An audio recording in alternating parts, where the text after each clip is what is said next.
Thank you very much for that first intervention there.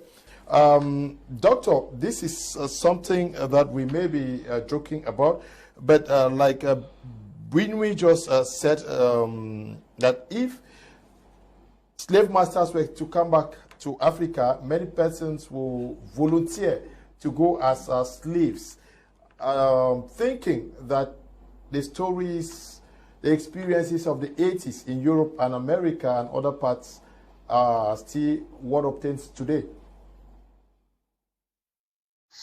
The experiences of the 80s in Europe and America and other parts are still what obtains today. Yeah, thank you very much again, Mr. Liu. The experiences of the 80s in Europe and Can you hear me? Yes, 5 on 5. What obtains today. Can you hear me? Yes, go on. Yeah, thank you very much again, Mr. Liu. Yes, excellent. Yeah, the is that if you look at the Africa of today, the Africa of today is not like the Africa of the 80s, or the Africa of the 90s, or the Africa of the 2000s. The Africa of today has evolved.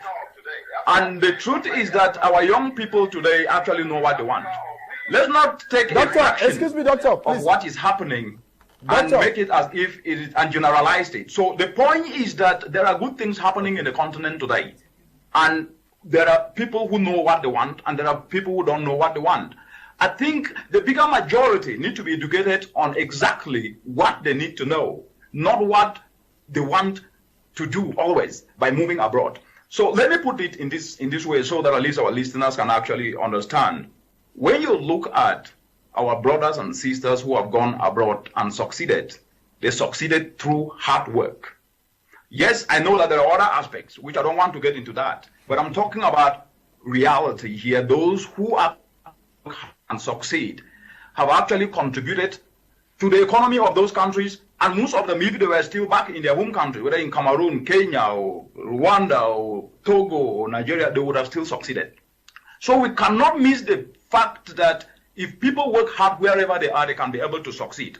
And so we need to differentiate between two things. The first is we want more rather than identifying our needs. We always say we want to make money. We want to make money, but we forget to ask ourselves, what do I need as an individual to be able to develop the skill sets and the attitude and the aptitude that can able to take me to the next level to get what I want? And that needs a mindset change. It needs a serious mindset change, because as a continent today, we are told what to do and we follow optics. We follow optics, and I think as Apostle Ambe has put it, when we see people with big cars elsewhere, we think that when we go there, we'll get the big cars immediately. The world doesn't function that way. Optics actually do not tell the truth. And that means each and every one of us have to develop value. So I think to our brothers and sisters in the continent, and even back home in Cameroon, what we need to do is to understand that when you develop value, value can fetch you a job anywhere. You can get a job while you're in Cameroon, even in Dubai.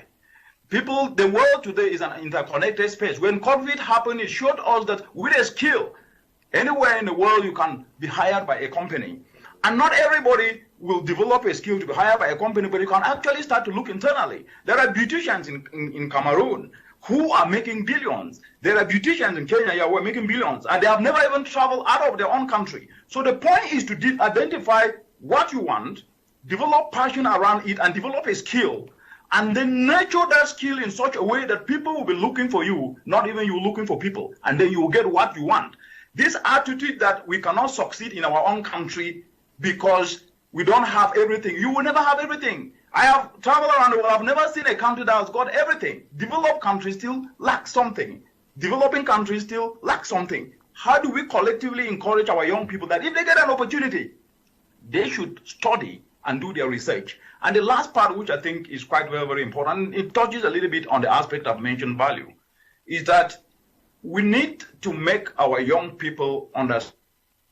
Keep using the word young people, not only young people in terms of age, but even those who are young at heart, to understand that opportunities are not given. I keep hearing this word that government is not giving us jobs.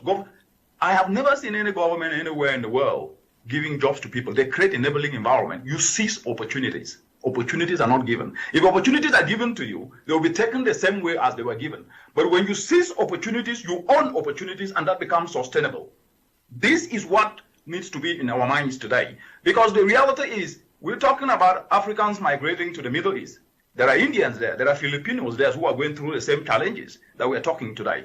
But how do we then tap the goal that we sit on called Africa by turning the challenges that others are migrating elsewhere to come and tap in Africa to utilize those challenges to make our continent better? That should be the narrative. And we must then move away from the narrative of discussing problems, talking about problems, and move to discussing solutions. And those solutions should start by saying to a young person, you can succeed here. Start to identify what you need. And what you need is internal. What is your passion? And what are you doing to develop a skill so that when an opportunity comes, you can seize it? Opportunities are not given, they are seized. Over to you, Mr. Leo. Thank you very much, Dr. Richard. We hope the message is driven home. Parting words, Dr. Richard Mnang. Many persons think that the majority of Cameroonians who are out of this country are successful. Is that true? Good. Yes. I think the panelists have already alluded to the realities that do exist out there. I mean, I'll go back to what I said. Optics, presenting what doesn't exist, trying to create an image that doesn't exist is only helping make our young people back home to think that they can only succeed elsewhere and not succeed back home. That is wrong. And as I said, and panelists have also alluded to this, you cannot succeed outside in a way that is optimal if you are unable to succeed in your own country. Some of us love the country. We studied in the country.